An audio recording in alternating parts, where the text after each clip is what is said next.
يو السلام عليكم ليكيب، ان شاء الله تكونوا كامل بخير وعلى خير. مرحبا بكم معنا في موضوع جديد او سؤال جديد. كما كان الحال كثر واحد التساؤل على واحد المشكل اللي هو المعاش المنقول. هل اللي عندها المعاش المنقول تنجم تستفاد من منحة البطالة؟ هل اللي كان عندها المعاش المنقول وتزوجت وتوقف لها المعاش المنقول هل تستفاد من منحة البطالة؟ هذا الشيء اللي راح نشوفه في هذا الفيديو ليكيب. باش نوضح واحد النقطة، هذا الفيديو ميساج للجهات المعنيه، يعني نوجه رساله للجهات المعنيه لانه كاين خطا راه صاري، ونوجه ميساج للناس المستفيدين من منحه البطاله او راح يستفادوا من منحه البطاله.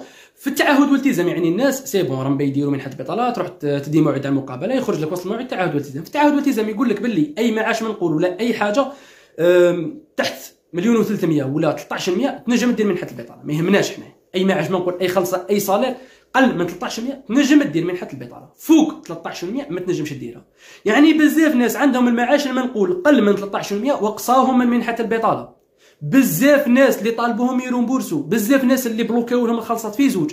يعني هنا هذا الامر مازال ما فهمناش فيه، انا صراحه كشخص مازال ما فهمت فيه. كي تخرج تعهد والتزام يخرج لك باللي اللي عنده 1300 وهبط ينجم يستفيد من منحه البطاله، اما اللي عنده فوق ما ينجمش يستفاد. وكي تدخل للشروط اللي دايرتهم وكاله التشغيل، يعني من الموقع الرسمي تاع منحه البطاله ولا من الموقع الرسمي تاع وكاله التشغيل، غادي تلقى باللي اي استفاده من الصندوق الوطني للتقاعد.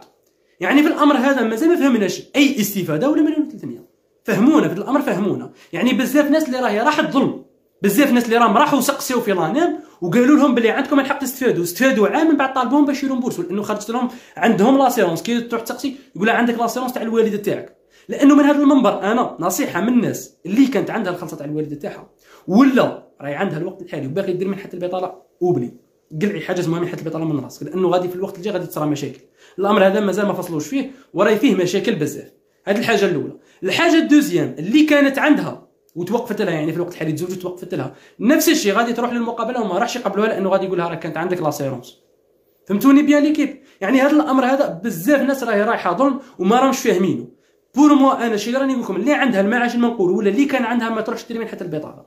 كاين حاله اخرى اللي راهم في الوقت الحالي بوندو اللي راني نهضر معكم انا ولا راكم تشاهدوا في هذا الفيديو هذا، كاين ناس راهم يخلصوا فيهم في زوج.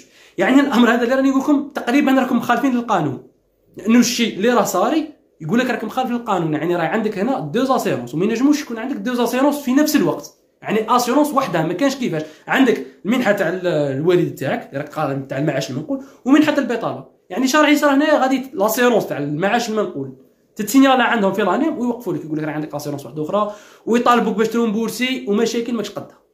لانه الوقت الحالي مازال ما فصلوش في الامر هذا. انا صراحه ما عيت نفهم، ما فهمتش الامر هذا اللي راهم دايرينه. نتمنوا من الجهات المعنيه